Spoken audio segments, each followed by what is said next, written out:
There we are. Hello, everybody.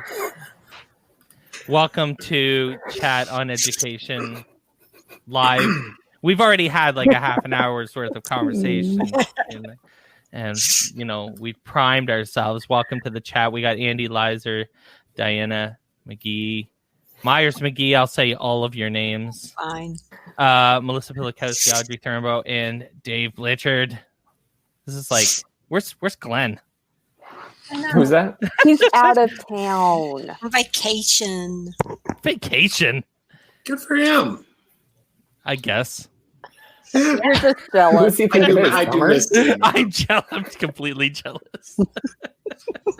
Yeah, you So, to what about July? Is that when you were gonna yeah. finally take a break?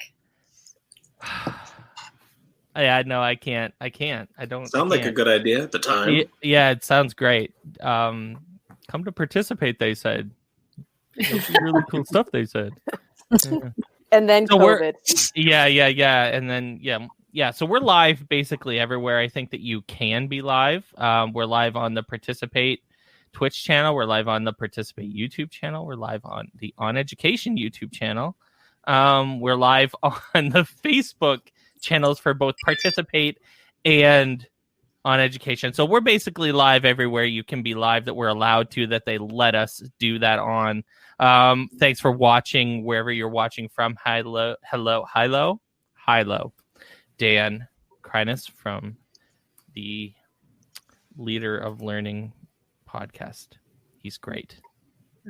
Mark Otter watching as well, which is super exciting. Oh, I just said things about my company and my boss is watching. That's always a good sign. So this has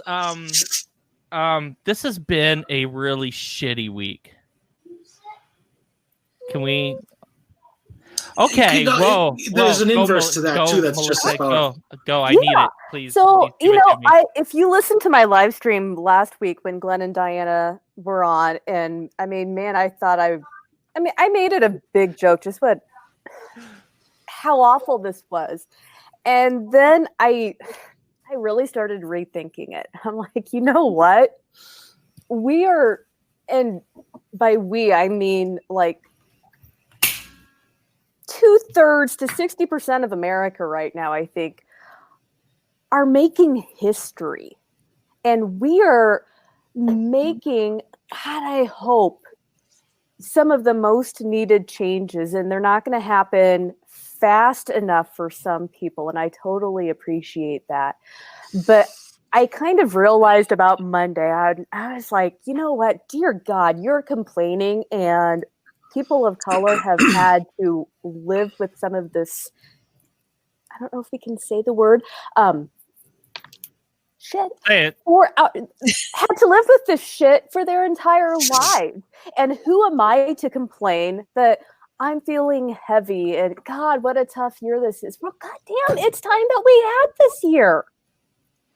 Yeah, you wonder how much people could take. Like it's been a couple hundred years, but it's also been like at least 5 or 6 or 10 years of debt, like pretty consistent tragedy after tragedy. And it's like, is this one going to be the one that makes people wake up and realize what the hell's going on? Is this one going to be the one? And it's never been the one. Feels different. It does. Mm-hmm. Different in a good way and different in a very uncomfortable way, which I assume too is in a good way. Yeah. Mm-hmm. As I sit in my seat of privilege here, and I acknowledge that, but that uncomfortableness I see as immense progress, but the very beginning of it. Mm-hmm. There's a big uphill we still have to climb. That is for sure. Mm-hmm. Yeah. I was it was kind of we're thankful, I guess, on the podcast for a couple reasons. First, we've been pretty consistently like talking about this for a long time, like since we started, basically we've never really stopped talking about stuff like this. I mentioned to someone the other day, we did a I mean, it's buried because of other episodes, and like it's like 150 episodes ago. But like way back, like if you go back, we did an episode on like school funding and redistricting, like in episode like 20, and we brought on like a think tank, like a um someone that I had made contact with from an educational think tank that was writing reports on how districting disproportionately affects people of color, and that affects their schooling. And listen, if you don't think that this has to do with education, I mean, we're gonna get to it in a little bit, but like I wrote it in our in the statement that I wrote last night, and this has everything to do with education. And so we've been talking about it here, and I was so happy that we were able to get Michael Bonner on the podcast. We had him scheduled. One of the things that I had been reflecting on over the last month or so prior to this, like so in the last little while, was just making a more concerted effort to have more people of color on the podcast, because I consider us an ally, like already, like not as of now, but prior to now. I'd like to think that we were still doing, having those hard conversations, talking about those things, and not being afraid to do that. And so, but we weren't really like, so we were a good place for people of color in particular to come on and talk about how, education is being impacted by this systemic racism and stuff like that. And so I was happy to have Michael on, and we have Adam File on next week, and then coming up real soon we have Jed Dearyberry, who is a very, very outspoken gay man, and then we have a number of we've invited a bunch of people on, and we're reaching out constantly. And again, in the statement I wrote, all this really took was a little more work by me to like actively seek out those people, instead of using like, I'm tired, I'm busy, I literally do this for an hour once every couple weeks and kind of scour the internet. But like I needed to invest more, like be more intentional, I guess is the word that I would use about who I was asking, and not be like, oh, I can just have so and so on again because they're really good, and they are. And obviously we love all of our guests. We wouldn't have you on the podcast if we didn't think you were friggin' great. But we needed to be more intentional about who was joining us, and making sure that voices were, it's really choppy. Okay. we were including as many voices as we possibly could. So that's what we're doing. Man, I don't know what to say. I'm at a loss for words. I'm tired. I said in our chat today, I'm tired and angry. And so And out of Mountain Dew? Out of Mountain Dew? Yeah. Yeah, it's a crisis. I have water. I bought these new water bottles, by the way. Not an ad. Not an ad. This is a 40-ounce water bottle. It's huge. Look at it. It's like bigger than my head, which is so Thank you. God, you could put 3 cans of Mountain Dew in that. I've drank 2 of these today. Good for you. That's really good. So, anyways, anyone else have thoughts before we get into, like, I want to get into the statement a little bit, and kind of share some of the big takeaways from that. I think that's probably the most appropriate use of tonight. But does anyone have any kind of overwhelming thoughts about what's been going on the last week? I think that before we jump into the other pieces that we're talking about tonight, you said you're tired and you don't know what to say. And I think a lot of people don't know what to say.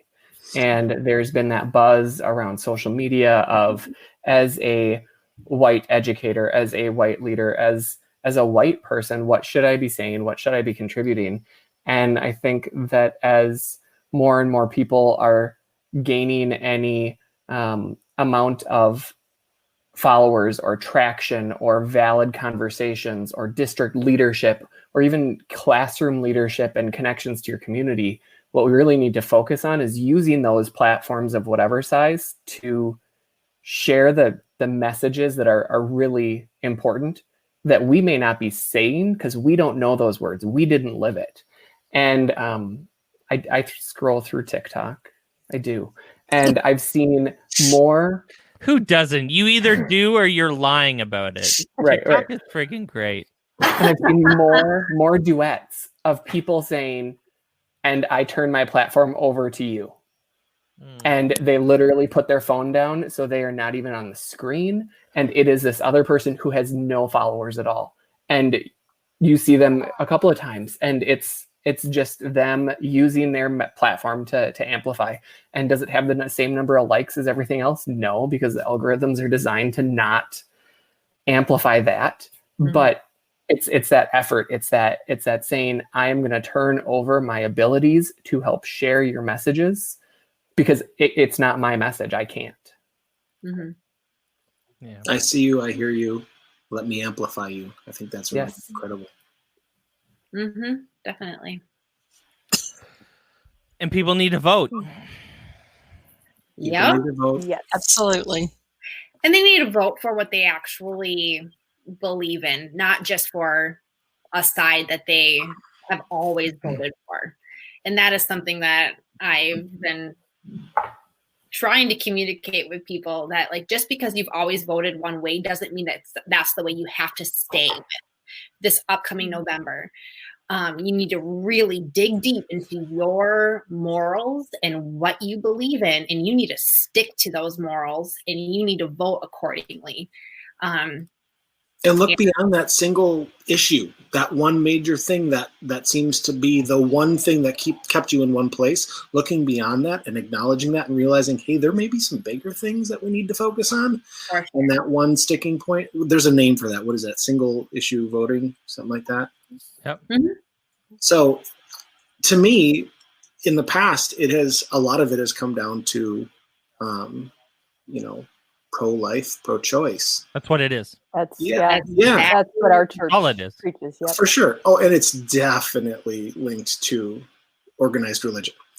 Yeah. And I think, and I hope, I should say that, let me go with hope, that can take less of a driving force and we can put humanity ahead of it. And folks would argue, well, that's what that is. Well, is it though? And I'm going to kind of circle back to what Dave said, and how scrolling through this and scrolling through that and the whole voting, and a lot of folks are doing this in their own way. Some of them very, very loudly online, others with quiet donations. And I think the only wrong way is nothing or straight up ignoring it. There was a tweet today I saw. It was actually retweeted from Vocabulary, which I love. And I am horrible with names. Okay, so I'm not even going to go there, but I'm going to acknowledge the Twitter handle as Principal EL. I think you may or may not know who this is. Take a look. Anyway, and I even put on my Courage shirt today. All right, because I wanted to share this. When I got the text, "Hey, are you in tonight?" It's going to be heavy, given the light of what's going on. This tweet kind of stuck out, and Principal EL said, "Having the courage to engage in conversations or chats where you may not be an expert or even the main voice is a great step. It may seem small in the multitude of voices and viewpoints, but openly discussing racism and an impact on Black lives is huge," he says to me, but to everybody. And I feel like this is one of those small things that I can do that is pushing me outside. I don't want to say outside my comfort zone because it's something I do feel very passionately about and I try to lend my voice to, but it's not easy, and nor should it be, but it is important. I hope people can follow. I mean, we're reaching the problem among many problems is that we're preaching to the choir here. I'm sure everyone who's listening is already agrees with us. and stuff like that. So it's tough because we're in a bit of an echo chamber. But like, I really wish people understood that when you vote, for example, for pro people of color policies, when you vote pro immigration, when you vote pro education, and you vote for, in particular, to be honest, I'll just say it, for Democrats, abortion goes down, you idiots. Like that is not just being pro-life in a societal sense that you're doing things as part of society that cause abortions to go down, but like it's just, there's a thread, and sticking to this one issue is not going to help people. People need to vote and realize that you can be pro-life, in more than one way. And, so, yeah. Oh boy. It's been, it's been challenging, and it's not going to get easier. And like we said on the podcast this week, we're not always going to have, like Andy just said, we're not going to always have the right words to say. We're not always going to, we're going to say them wrong as well. I have no doubt. And we're thankful that we have friends and comrades and peers that will correct us in the ways that we need to be corrected when we need to be corrected, and do that in a respectful way. I have no doubt that there's tons of people that if we said something wrong or stupid would just go after us, but then I know that we have people like Michael and Sarah Thomas and Adam File that would say, this came out a little bit wrong. Let me tell you my perspective, and let's talk through this a little bit. And that's I think helpful. That'll be what's helpful for most people, especially people that are honestly interested in engaging in this topic and wanting to learn how to approach it with the right sort of ways, but aren't there yet. It's not going to be helpful to just get absolutely crushed by social media and Twitter, and there is, and we've talked about it, and I'll shout it out too, because again, I'm not sure I'm afraid of anything right now, but there is like this. There are these folks out there that are the hyper woke, aggressive people too, and that's not just as toxic, but it's scary, and it makes you want it. I actually told Benjamin Docksetter that I don't want to engage with him because I'm afraid of him. Like, I'm afraid of the way that he converses with me, because we've had conversations before, and I think I'm a pretty good guy on this topic, right? Like, I'd like to think so anyways.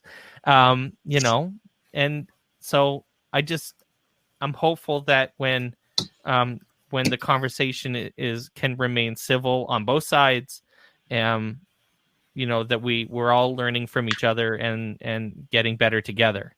And I think that's probably the best. Amanda Fox is really weighing in on the chat, and that's nice of her, but trying and engaging is definitely the key. Love the courage of this discussion. Thank you. And I'll tell you, these are good people here in this chat, and we all want to be better. And it's scary times and it's tough times, but the conversations have to be, and even if they're scary and tough, I guess. I mean, they've been scary and tough for people of color for a long time. So, amen. Mm-hmm. I feel mildly selfish bringing this up, because this Better Together, I'm discovering how, and again, there is a bit of the toxicity on social media, but I'm looking at my own friends, lifelong friends, family members, not there, not getting it, not open to listening or trying. And you said Better Together. I feel like this is driving some people apart. And granted, it's driving people apart and I say this to this group and to those listening who are, you said, in that sounding room, who were probably pretty like-minded, feel like we're on the right side of things here. How can you not see that? How can I phrase this in 18 different ways to try to make the connection, and it just doesn't happen? And we see this happening too. And granted, it's with a certain, how do I say this tactfully? There's a certain type of folk that tend to then split off, right? And find their own bubbles. But it's bringing a lot of people who weren't together, or who didn't know they were together. And it's casting off what I would say quite a bit of sour negativity or sour silence. And I don't know, what does the group think about the divisions that kind of may have come from long-standing connections? I definitely see that. I mean, probably much more on Facebook than on Twitter. On Twitter, I feel like there's way more of this feeling than on Facebook. But it's been really nice, yeah, on that one hand, seeing the people who are supporting the posts. And you do notice some very audible silence from, and not just on a single post, because people can't see every post, but it's disconcerting when there are people notably not liking your posts who have always liked them before. Absolutely. I had this conversation today with my sister-in-law. I said, like, I have been posting about, different books that we as teachers and media specialists can have in our libraries, and different books that we as teachers need to be reading. I've been posting about how we can be an ally and an advocate, and I have been posting about different ways that you can donate money to help rebuild the north side of Minneapolis and all sorts of other different things. And it's been nearly crickets, except for the people that I would expect to would hit like for that. And then this morning I posted about how it was National Donut Day and my kids were eating donuts, and suddenly everyone was liking and commenting, and it's my family, it's my friends, it's my leaders in my school. And it's just, I don't know, it's so upsetting to me. It is so. I purposefully didn't post about Donut Day, even though I noshed on some very choice donuts this morning. But I purposely didn't, almost as a test for exactly what you were saying. Like, I don't want to add something off topic right now. And granted, I posted, my kids' end of the school year parade, and that was wonderful too. So in a way, that sort of was the same thing. But you're right. There is some disengagement, some lack of connection or choice and interaction.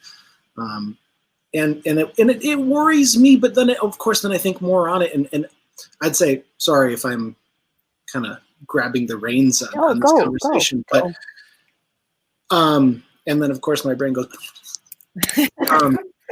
but within all of this, I start to think about, is this a relationship that I need in my life?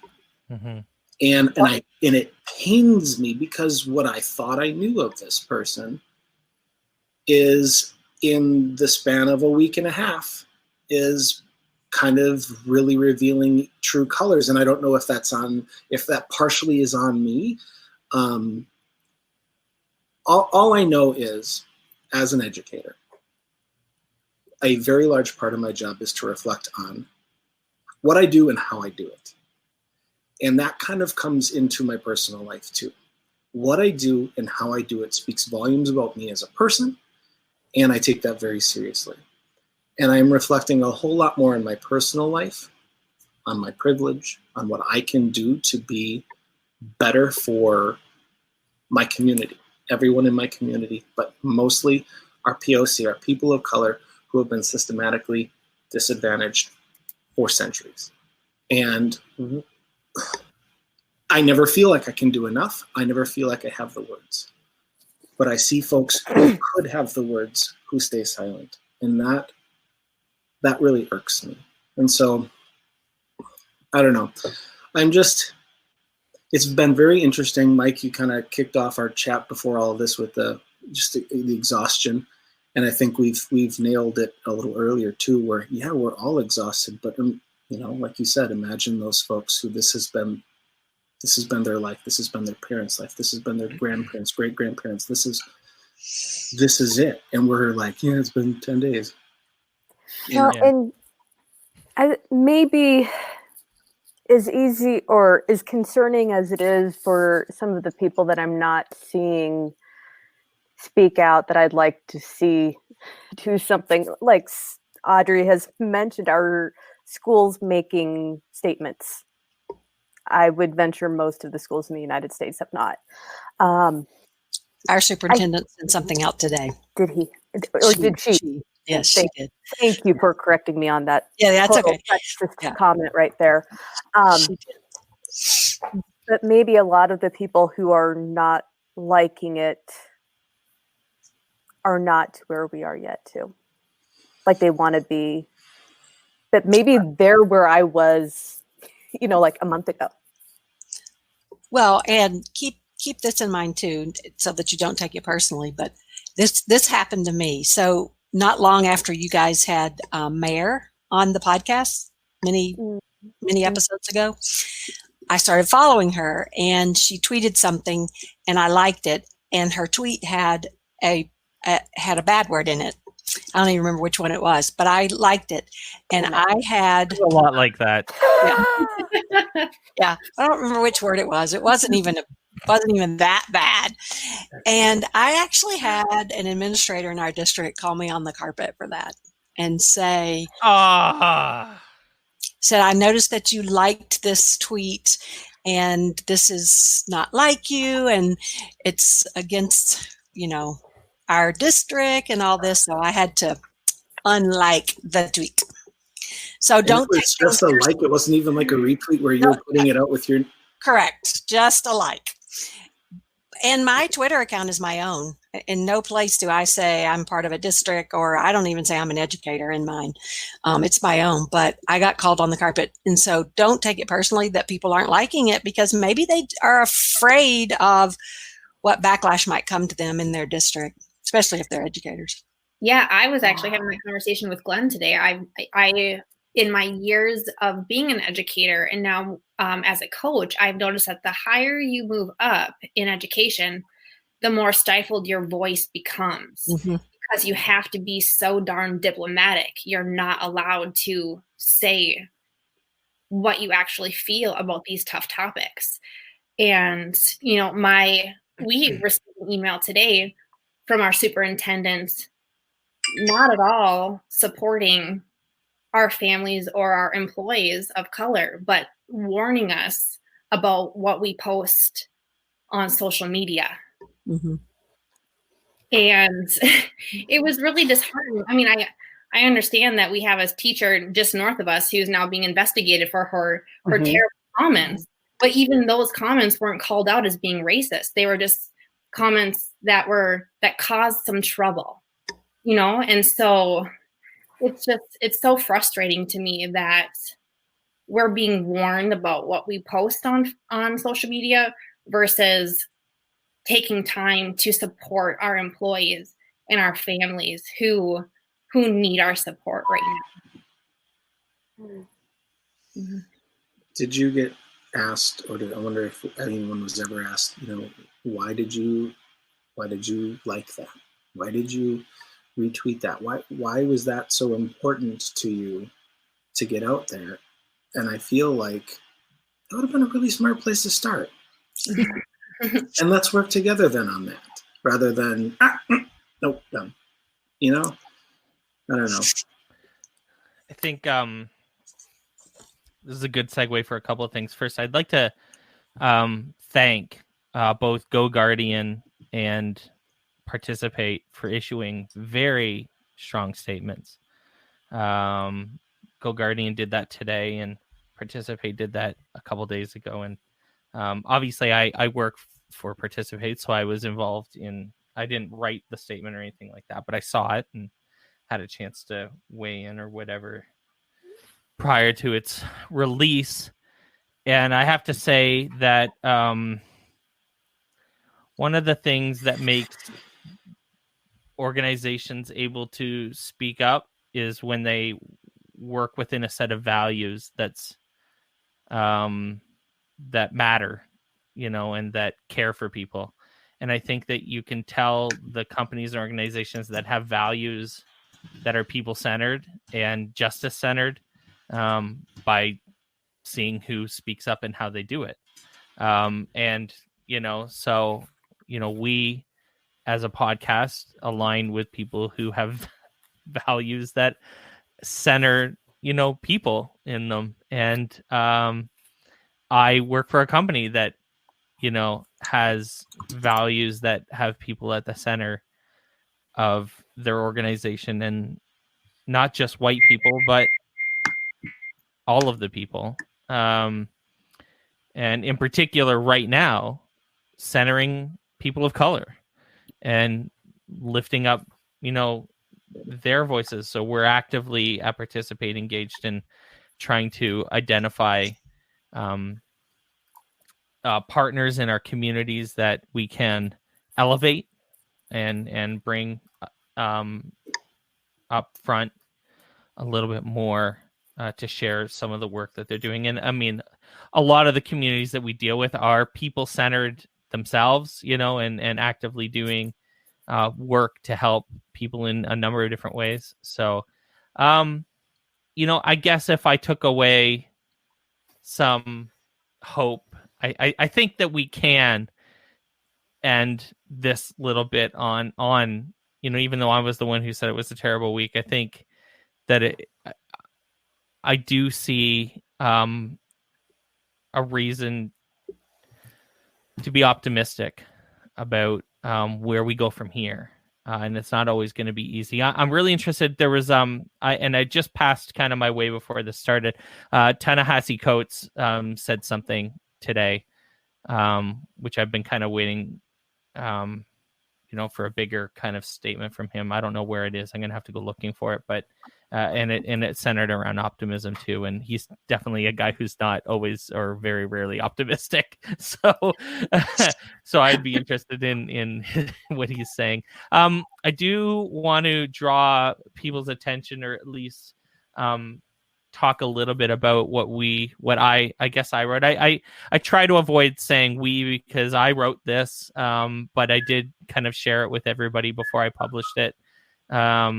A little bit, but I do think that beyond like spelling mistakes and grammar and some slight sentence structure nuance and slight different word choices, I feel like we're all generally behind this. And if you weren't, feel free to come after me later, but or maybe yesterday.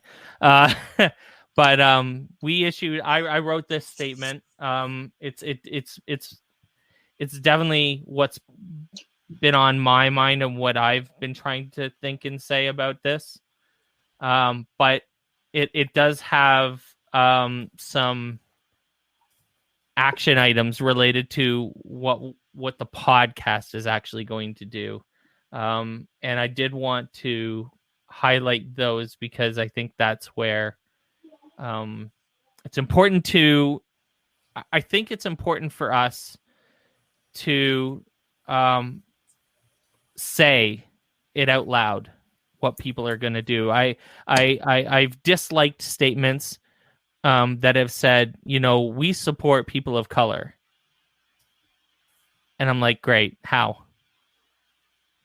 I mean, tell me what you're actually going to do. Tell me what's changing, because I'd like to think you've always supported people of color, to be friggin' honest. So like, what are you doing that's different?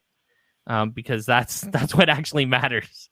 You can tell me all day that you support people of color. I support people of color, and frankly, everyone should. But, in light of what's going on, you need to tell us what's happening that's going to be different. And so I thought that was an important part of this statement, was not only do we condemn what's been going on, but here's how we're going to respond. And so, highlighting the idea that we're going to put a lot more effort into having people of color and diverse voices on the podcast as guests. For example, that's something we can commit to.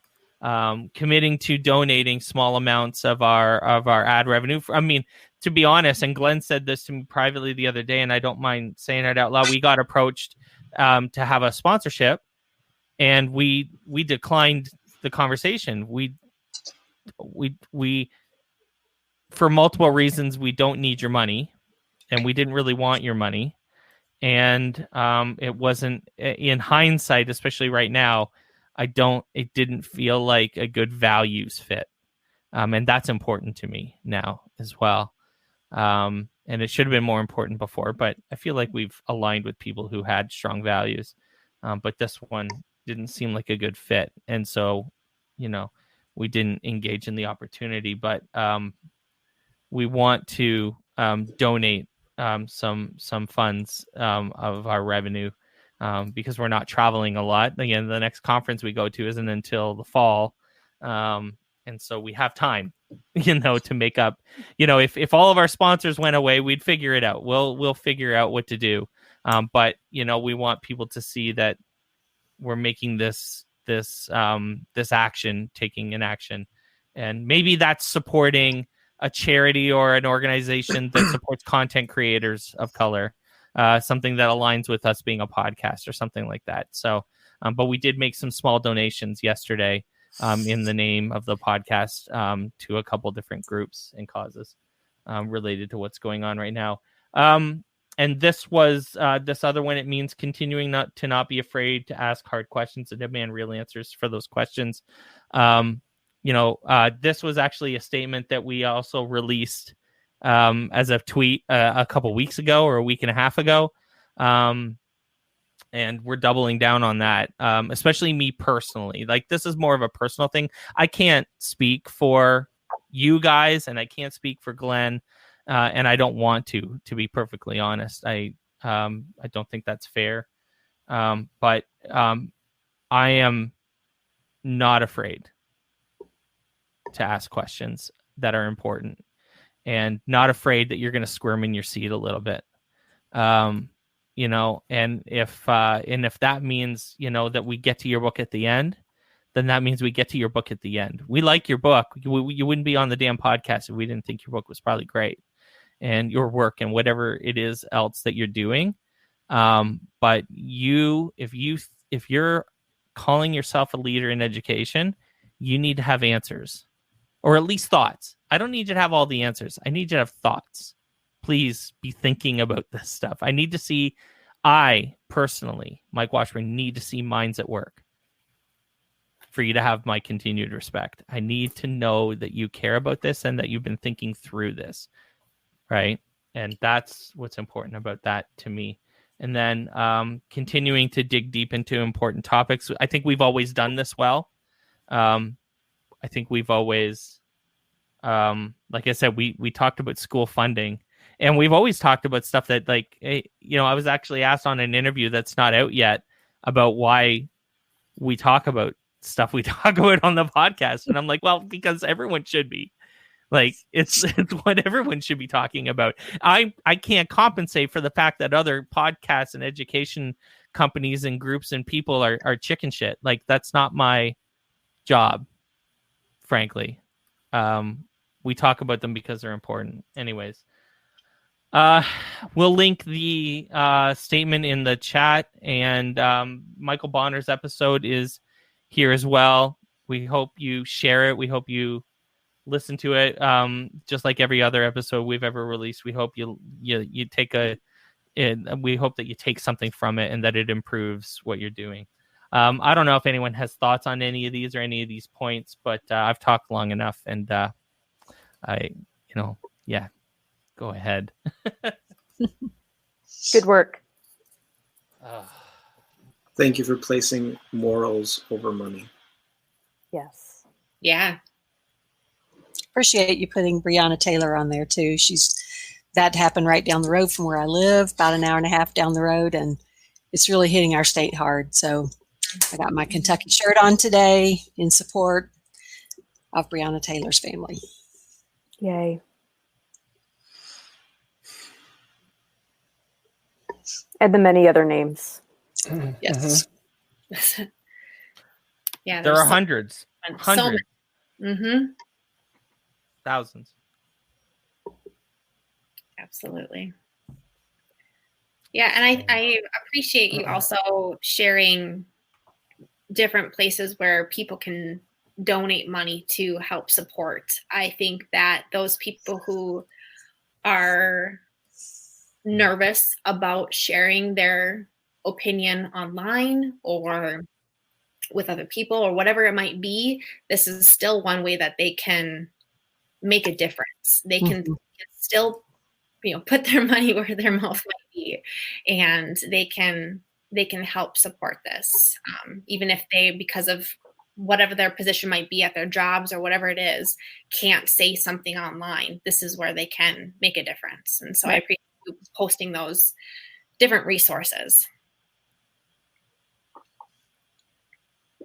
Yeah, those links came from the Blackout Tuesday page, which both Participate recognized, and in multiple ways. We canceled our streams that we normally do on Tuesday as well, and we also canceled all of the tweets. I want to thank Dave for being cognizant of that and canceling all of the scheduled tweets from the OnEducation feed. He did that without me even having to suggest anything. He just, did it, which is what I appreciate about you, Dave. And I canceled. I actually, and this is I was so busy canceling everything else that I actually forgot to cancel my own tweet. So it came out at like 10:01, and I was like, crap, and I deleted it. But it was so funny that I was really appreciative of how supportive. I told Steve Isaacs that I didn't think we should stream, and he was on board with that. And Brad Schreffler, who streams also on the Participate channel on Tuesdays, and his is only once a week. Like, he's not streaming twice a day; he's once a week, and he agreed to he decided to stop his as well. So we all took a pause, and I thought that was important.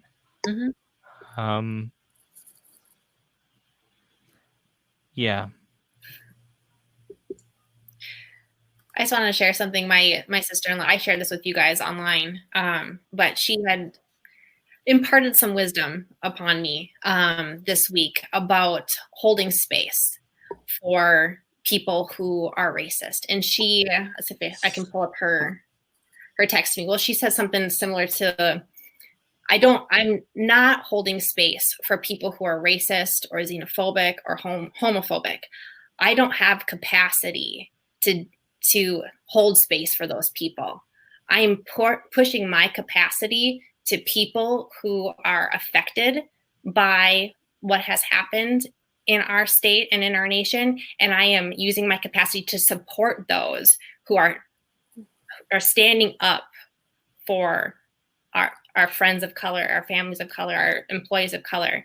And I was very thankful for her to say that to me, because here I was like putting all my energy in a fight with somebody when she was just like, you just need to back off and you just don't hold space with her. You save your capacity for making a difference. And I just thought that was super wise and wanted to share anybody else who's out there fighting a fight right now that, people are hard-headed and we just need to forget them and we need to put our energy towards something that we can change. Well said. Yep. And I think that with that same point, we can't not acknowledge when people are spewing the wrong thing. Like, completely agree with that. Like, we need to address specifically.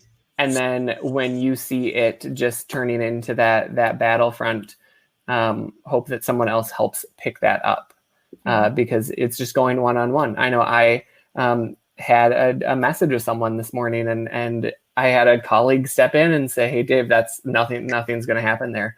I was like, "But somebody else will see it." And a couple hours later, somebody replies to one of the tweets and goes, "Aren't you going to reply to it?" or something like that. I'm like, "Yep, that's exactly what just needed to be there." Just to see that it's more than just two people clashing that are just going to clash because, but that there is something that isn't clicking on either side. And I'm not always going to be the right one. I truly think I was in this case, but You were. Thank you. When that happens, we do have to acknowledge it. And I had another person who I've gotten to work closely with, Michael Walker, send me a message saying, there's the difference between call out culture and call in culture. And to be honest, never read any of the stuff that he shared. So it was amazing for me to see that so I could read it, because I'm a person that I will call you out publicly or I will call you out privately. And to me, those are both call outs. So to be able to see additional background on that was valuable. But, there are plenty of times when it still needs to happen. Mm-hmm. Folks, I appreciate all of you. You're great. So smart and thoughtful and caring, and I know that we have a lot of work to do, and I think the podcast is important and meaningful and doing good work, and we wouldn't be doing any of that without you folks and Glenn and Kelly and Claudio, who are also part of the team and our great sponsors who again made statements and are working with values that we appreciate.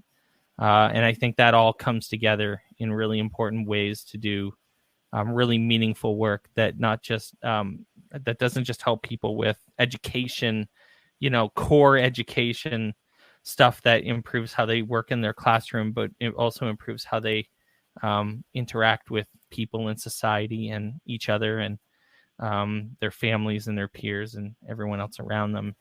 I think that this is a good place to end. I don't have much more to say. I don't know what's going on this week. Does anyone have anything they want to share? Who's on summer holidays? Melissa, are you on summer holidays? Oh, God, I've been on summer holidays. The damn room is on summer holidays. Screw you guys. Well, I mean, I'm a 4-year employee, so I don't really get summer holidays. But yeah, when are you done? What day are you on? 57 days. 57 days to go. July 31st. That's still a long time. Let's actually congratulate Diana for joining I2E as well. I2E is a wicked company. Yeah, and I'm excited.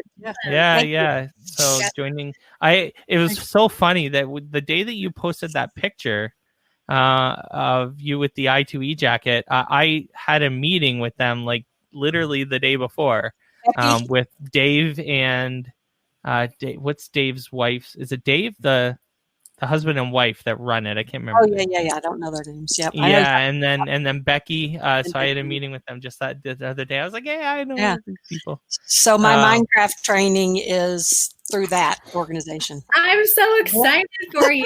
I'm scared. I'm terrible at gaming anything. If you not a plug, but definitely a plug. This week coming up, actually, and I'm excited about this. I'm doing pretty big amounts of training with Fair Chance Learning from Canada. That's free. If you go through my tweets somewhere, I'll retweet it so it comes up top or something. But you can sign up and you could join my my Minecraft PD if you wanted to, Diana, and that'd be fun. I might. I saw that. That's going to be a lot of work. If I wasn't tired enough, folks. Team no chill. No end. All right, everybody. Thanks everybody for watching. Thanks to Amanda and Mark and and Dan and everyone else who commented and weighed in. Thanks to everyone who listens after we actually get a decent amount of downloads on whatever nonsense we're talking about during this weird hour that we do, unedited and with nothing else on it. We just literally throw it on the feed and it's downloaded, which is crazy, but thank you. We'll see you again next week, 8:00 on Fridays, for Chat on Education Live. Thanks everyone, and thank you, Andy, Diana, Melissa, Audrey, Dave. Night. Thanks everybody. Have a good night. Good night, everyone. Take care of yourselves. Have a great weekend. See you.